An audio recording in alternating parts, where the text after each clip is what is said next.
The blood on my son's face told me everything I needed to know about my daughter-in-law. I'm Harold Mitchell, 59 years old, and I've seen plenty of injuries during my 30 years in hospital supervision. But when Roy Bennett called me at 3 a.m. saying he'd found Gary beaten unconscious in Millfield Woods, my medical training went right out the window.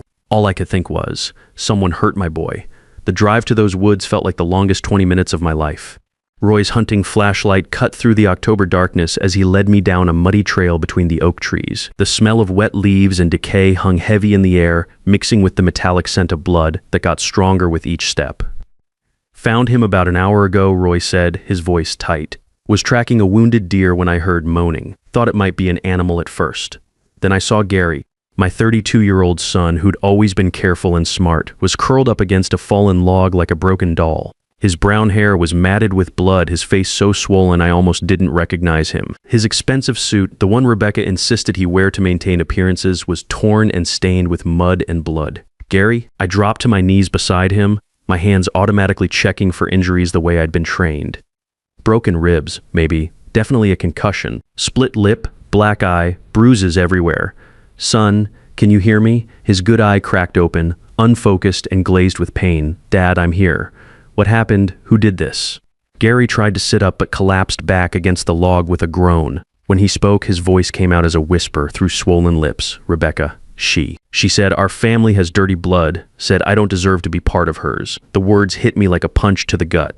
Rebecca Fairmont, my daughter-in-law of 3 years, came from old Texas oil money, the kind of people who think their bank accounts make them royalty. I'd never liked how she talked down to Gary, always correcting his grammar or suggesting he dress more appropriately for their social circle. But this was something else entirely. Why would Rebecca do this, son? Gary's breathing was shallow, painful. I found something at work. Papers. She's been stealing from the Children's Charity Foundation. Hundreds of thousands of dollars meant for sick kids. My blood ran cold. Gary worked as an accountant for Fairmont Enterprises, Howard Fairmont's business empire. Rebecca ran their Hope for Children Charity Foundation, all smiles and photo ops with sick kids for the society pages. Turned out it was all a front. When I asked her about it, she went crazy. Gary continued, wincing as he tried to shift position. Started screaming about how I'm just trailer trash who married above my station. Said she'd destroy me if I ever told anyone. Then she grabbed a tire iron from her SUV. Trailer trash, that's what she called us. Never mind that I put myself through nursing school while working night shifts at the aircraft factory. Never mind that I worked my way up from orderly to hospital supervisor, saving every penny to buy a decent house and put Gary through college at Texas A&M. To people like Rebecca, we'd always be dirt under her perfectly manicured fingernails. Roy helped me get Gary to my truck. The kid was barely conscious, mumbling about papers and offshore accounts. I'd treated enough assault victims in my time to know this wasn't random violence. This was calculated, personal. Rebecca had meant to hurt him bad enough to keep him quiet. You calling the police? Roy asked as I settled Gary in the passenger seat. I looked at my son's battered face and made a decision that would change everything. Not yet. The Fairmonts own half the judges in this county. I need to think this through. The 30-minute drive to my house gave me time to process what Gary had told me. Rebecca stealing from charity. Gary discovering it. Her attacking him to keep him quiet. The pieces fit together like a puzzle made of broken glass. My house sits on 5 acres outside town, nothing fancy, but it's mine, bought and paid for with honest work. I carried Gary inside and laid him on the guest room bed, then spent the next hour cleaning his wounds and checking for serious injuries.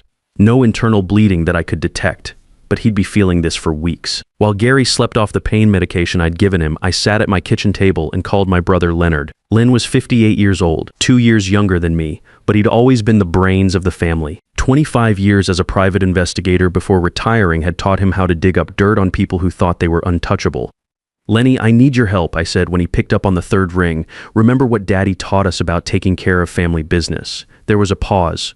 Our daddy had been a machinist who believed in 2 things. Hard work and protecting your own. He'd taught us that sometimes the system doesn't work for people like us, so you have to be smart about fighting back. What's the situation, Hal? I told him everything, finding Gary beaten in the woods, Rebecca's attack, the charity fraud. When I finished, the line was quiet for a long moment. I'll be there in an hour, Len said. And Hal, don't do anything until I get there. We're going to handle this the right way. The right way. That meant using our heads instead of our fists. That meant being smarter than Rebecca and her rich daddy. That meant gathering evidence that would stand up in court, not just settling scores in a back alley. But as I looked at my son's battered face, I made myself a promise. Rebecca Fairmont was going to pay for what she'd done. Maybe not today, maybe not tomorrow, but she was going to learn that Mitchell blood might not be blue, but it runs deep. Leonard arrived exactly 1 hour later, carrying a worn leather briefcase and the kind of serious expression that meant business. My brother might be graying around the temples and need reading glasses, but 25 years in private investigation had kept him sharp. He'd seen enough corrupt rich folks to know how they operated. "Let me see him," was the first thing he said. I led him to the guest room where Gary was sleeping fitfully. Lynn pulled out a small digital camera and started taking pictures of the injuries from different angles. Professional documentation that would hold up in court. "Broken ribs?" he asked quietly. "2, maybe 3? "Definitely concussion. Whoever did this knew what they were doing." Len nodded grimly. This wasn't rage. This was calculated intimidation. She wanted him hurt enough to keep quiet, but not dead enough to bring murder charges. We moved to my kitchen where Len set up his laptop on the oak table I'd built myself 15 years ago. From his briefcase, he pulled out a digital recorder, more cameras, and what looked like a small electronic device. "First thing we need is Gary's full statement on record," he said. "Every detail about what Rebecca said and did. Then we need those documents," he mentioned. It took another hour for Gary to wake up properly. His face looked worse in daylight, purple bruises spreading like storm clouds across his cheek and jaw. But his thinking was clearer now, and the pain seemed to give him focus. "Uncle Lenny," Gary said when he saw the recording equipment, "she'll ruin me. Rebecca's daddy has connections everywhere. Politicians, judges, police chiefs. They play golf together at the country club." "Son," I said, pulling up a chair beside his bed, "they can't ruin what doesn't belong to them. You've got something they don't, integrity. And right now we're going to use that integrity to build a case they can't wiggle out of." Over the next 3 hours, Gary told us everything. How he'd been doing quarterly financial reports for the Hope for Children Charity Foundation and noticed irregularities in the books. Large payments to consulting companies that had no real business address. Money being funneled to offshore accounts in the Cayman Islands. When he dug deeper using his access to the company's accounting system, he'd found a pattern going back 5 years. "She's been skimming $200,000 a year," Gary said, his voice getting stronger as he talked. "That's $1 million total, stolen from money people donated to help sick children." Leonard whistled low. "Federal wire fraud, tax evasion, charity fraud. Rebecca's looking at 15 to 20 years if this gets out. I made copies of everything before I confronted her." Gary continued, reaching into his jacket pocket with his good arm. Bank statements, fake invoices, transfer records, the whole scheme. He handed Leonard a flash drive. My brother plugged it into his laptop and spent 20 minutes going through files, his expression getting darker with each document. "This is solid gold," he finally said. "Professional-grade evidence. She set up shell companies, used fake identities for the consulting firms, even forged tax documents. This is an amateur hour. Somebody taught her how to do this. So why haven't we just called the FBI?" I asked. Leonard leaned back in his chair. "Because the Fairmonts have spent 40 years buying influence in this state. Rebecca's great-grandfather was oil money, her grandfather was political money, her daddy is both. They could make evidence disappear. Witnesses change their minds or pin this whole thing on Gary somehow, then what do? We build an airtight case with multiple pressure points. Evidence so overwhelming they can't ignore it. Leverage so powerful they can't fight it." The next week, Leonard worked his magic. He still had contacts in law enforcement, private investigation, and financial crimes units. Turns out Rebecca had been sloppy in more ways than one. "Your daughter-in-law has expensive tastes," Leonard told me on Thursday morning, spreading photos across my kitchen table. "She's been using stolen charity money to fund a lifestyle her husband's salary couldn't support." The photos showed Rebecca at expensive restaurants, luxury shopping trips to Dallas and Houston, a weekend getaway to Aspen. But the real gold mine was the evidence of her affair with Eugene Thompson, the manager of one of Howard Fairmont's hotels. Hotel receipts, credit card records, even some text messages my contact in digital forensics recovered, Leonard said. "They've been meeting twice a week for the past 8 months. Rebecca's been paying for hotel rooms and expensive dinners with charity money." But the breakthrough came from an unexpected source. Roy Bennett, the hunter who'd found Gary, called me up on Friday evening. "Mr. Mitchell, I've been thinking about that night I found your boy. There was something I didn't mention before." "What's that, Roy?" "I saw a black SUV leaving the woods about 20 minutes before I found Gary. Looked expensive, one of those luxury Mercedes deals. And I got curious afterwards, so I went back with my good flashlight and looked around some more. Roy had found Rebecca's designer purse, apparently dropped during her attack on Gary. She'd been in such a hurry to get away that she'd left behind a $3,000 Hermes bag containing her ID, credit cards, and most importantly, traces of Gary's blood on the leather handle where she'd used it as a weapon. "I've got it in my truck," Roy said. "Figured you might want to see it before I called the police." Leonard and I met Roy at his place that night. The purse was everything we needed, physical evidence linking Rebecca directly to the assault, complete with DNA evidence that would be impossible to explain away. "Now we've got her," Leonard said, photographing every inch of the bag. Financial crimes, physical evidence of assault, proof of extramarital affair. Time to make our move. I looked at the evidence spread across Roy's kitchen table and felt something I hadn't experienced in years. Not anger, I'd moved past that. This was cold, calculated satisfaction. Rebecca Fairmont had made a mistake thinking Mitchell blood was something to be ashamed of. She was about to learn that underestimating working people was the biggest mistake of her privileged life. The next Monday morning, I called Howard Fairmont's office. His secretary, a woman with a voice like ice water, tried to brush me off. "Mr. Fairmont is extremely busy this week. Perhaps you could speak with someone else about your concern." "Ma'am, this is about his daughter, Rebecca, and some serious allegations involving the Hope for Children charity. I think Mr. Fairmont would want to hear about this directly." There was a pause, then, "Please hold." 2 minutes later, she was back. "Mr. Fairmont can see you tomorrow at 2 p.m. Please bring any documentation you feel is relevant." I hung up and looked at Leonard, who was organizing our evidence into 3 separate folders. "Think he already knows rich men, like Howard Fairmont, don't stay rich by being stupid," Leonard said. "He probably suspects something's not right with his daughter. We're just going to give him the push he needs to act on it." That evening, we had one more piece of business to take care of. Leonard had arranged for a contact at the bank to provide us with detailed transaction records for all the accounts connected to the charity. What we found made my stomach turn. Rebecca hadn't just been stealing from sick children, she'd been living a completely separate life funded by that stolen money. A luxury apartment in downtown Dallas that Gary knew nothing about. Shopping sprees that cost more than most people make in a year. And the payments to Eugene Thompson, not just hotel rooms, but a car, expensive gifts. Even what looked like a down payment on a house. She's been planning to leave Gary, Leonard said, pointing to a series of large withdrawals from the past 3 months. "Look at this pattern. She's been moving money into accounts Gary doesn't know about. I'd bet she was going to clean out whatever she could and disappear with this Eugene character." Gary stared at the bank records, his face pale. The bruises had faded to yellow and green, but I could see a different kind of pain in his eyes now. "I really thought she loved me," he said quietly. "Son, some people are only capable of loving money," I told him. "That's not your fault. That's hers." The next afternoon, Leonard and I drove to downtown Dallas for our meeting with Howard Fairmont. His office was on the 40th floor of a glass tower that probably cost more than my entire neighborhood. The elevator ride gave me time to think about what I was going to say to a man who could buy and sell me 100 times over. Howard Fairmont's office was everything you'd expect from an oil baron: mahogany walls, Persian rugs, windows overlooking the Dallas skyline. The man himself was 67 years old, silver-haired, wearing a suit that probably cost more than I made in a month when I was starting out at the hospital. "Mr. Mitchell," he said, standing behind a desk the size of a small car. He didn't offer to shake hands. "I understand you have some concerns about my daughter." "Mr. Fairmont, I believe your daughter attempted to murder my son. I also have evidence she's been embezzling from your charity foundation for the past 5 years. His expression didn't change, but I saw his hands tense slightly on the desk.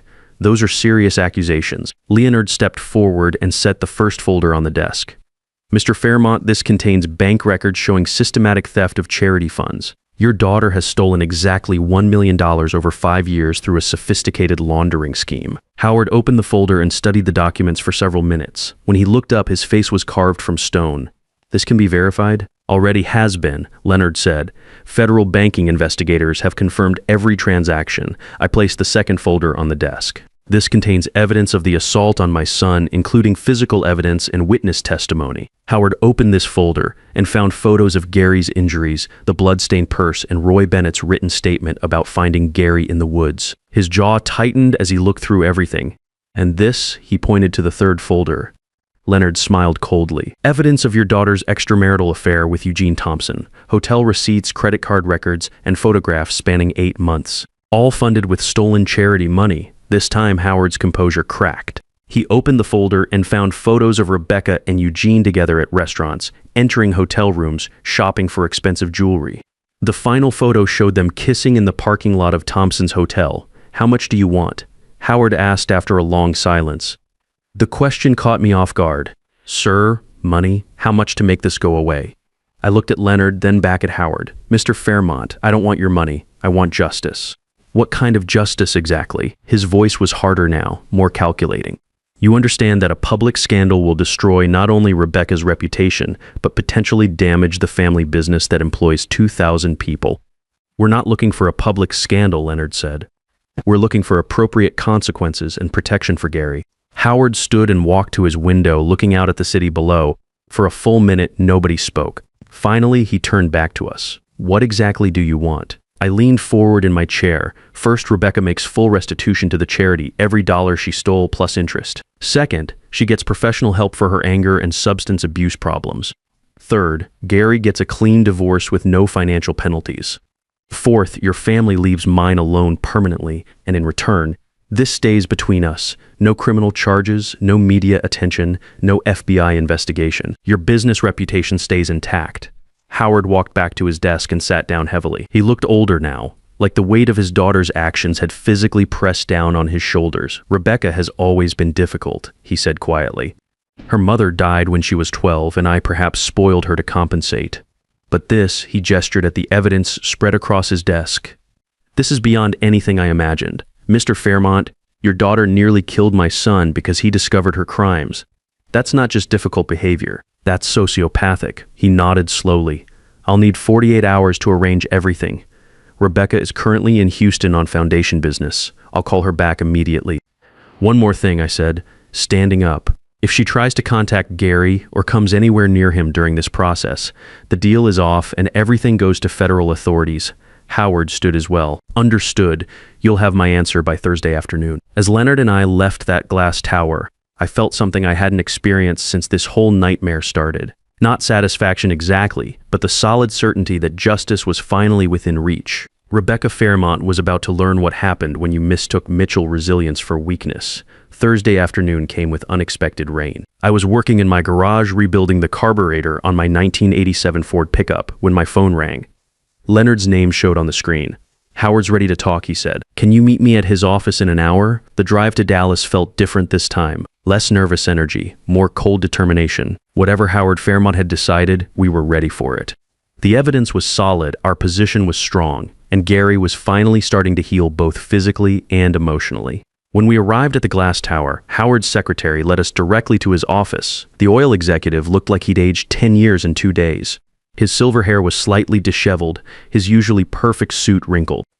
The folders we'd left with him were stacked neatly on his desk, but they'd clearly been studied extensively. Mr. Mitchell? Mr. Mitchell, he said, gesturing for us to sit. I've had extensive conversations with my daughter and my legal team. I've also had the charity's books audited by an independent firm. He paused, pouring himself a glass of water from a crystal pitcher. His hands shook slightly. The audit confirmed your findings. Rebecca has stolen exactly $1,000 to $47,000 over the past 5 years. The sophistication of the scheme suggests she had professional help, possibly from Eugene Thompson, who has experience in financial management. Leonard and I exchanged glances. That number was higher than even we'd calculated. More troubling, Howard continued, is what the private investigator I hired discovered about Rebecca's psychological state. She's been using cocaine and prescription drugs for at least 2 years. The combination of substance abuse and what my psychologist consultant describes as narcissistic personality disorder with antisocial tendencies explains both the theft and the violence against your son. I felt a chill. We'd been dealing with someone more dangerous than we'd realized. So what's your decision, Mr. Fairmont? Howard stood and walked to his safe, a massive steel unit built into the wall behind his desk. He withdrew a thick manila envelope and placed it on the desk. Complete restitution, he said. $1,047,000 plus $100,000 in interest and damages. The money has been returned to the charity foundation, and I've personally guaranteed an additional $500,000 for their children's cancer research program. He sat down heavily in his chair. Rebecca has been committed to a private psychiatric facility in Switzerland for a minimum of 12 months. Substance abuse treatment, psychological counseling, and anger management. She will not be returning to Texas. And Eugene Thompson, terminated immediately. His hotel management license has been revoked, and he's facing his own legal issues related to the money laundering scheme. Leonard leaned forward. What about Gary's divorce? Howard slid another set of papers across the desk. Uncontested divorce, finalized as of this morning. No alimony, no division of assets. Gary keeps everything he brought into the marriage. Rebecca has also signed a permanent restraining order. She cannot contact Gary or come within 500 miles of him for the rest of her life. I picked up the divorce papers and read through them carefully. Everything was exactly as we'd requested, with one addition I hadn't expected. What's this $250,000 settlement to Gary? Compensation for the assault and emotional trauma. Consider it an acknowledgement that my family failed him completely. Howard's voice was thick with something that might have been shame. Mr. Mitchell, I owe you an apology. I raised a daughter who thought money made her untouchable. You've proven that wrong. Over the next hour, we went through every detail of the settlement. Leonard photographed all the documents. I read every line of the legal agreements. By the time we left that office, Rebecca Fairmont had been erased from our lives as completely as if she'd never existed. The drive home was quiet. Leonard and I had spent 3 weeks building this case, and now it was over. Justice had been served, but it felt strangely anticlimactic. You know what the real victory is? Leonard said as we pulled into my driveway. What's that? Gary gets his life back. And he gets to remember what it feels like to have family that fights for him. Gary was waiting on my front porch when we arrived, looking better than he had in months.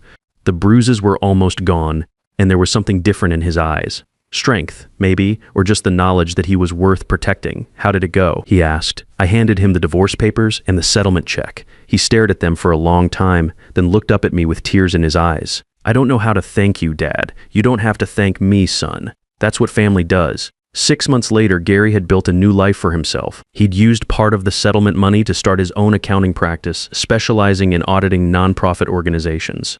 Turned out there was a real demand for someone with his experience in detecting charity fraud.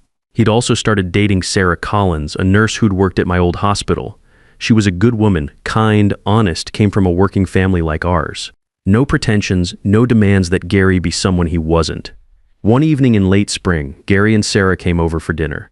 We sat on my back porch, watching the sunset paint the Texas sky in shades of orange and gold. You know what I learned from all this, Gary said, taking Sarah's hand. What's that? Rebecca was right about one thing. Our blood is different from theirs. But she had it backwards. Our blood isn't dirty, it's honest, it's loyal. It's the kind that doesn't wash away when things get tough. I raised my beer bottle in a toast. To honest blood, to family, Leonard added. To new beginnings, Sarah said with a smile. As the stars came out over Texas, I thought about Rebecca Fairmont, probably sitting in some expensive Swiss clinic, learning about consequences for the first time in her life. I hoped the treatment would help her, but mostly I hoped she'd stay far away from people like us. Because Mitchell blood might not be blue, but it runs true. And that's something no amount of money can buy or destroy. Sometimes the most powerful revenge isn't destroying your enemies. It's proving them wrong about who you are. Real strength doesn't come from money or status. It comes from knowing your worth can't be bought or broken.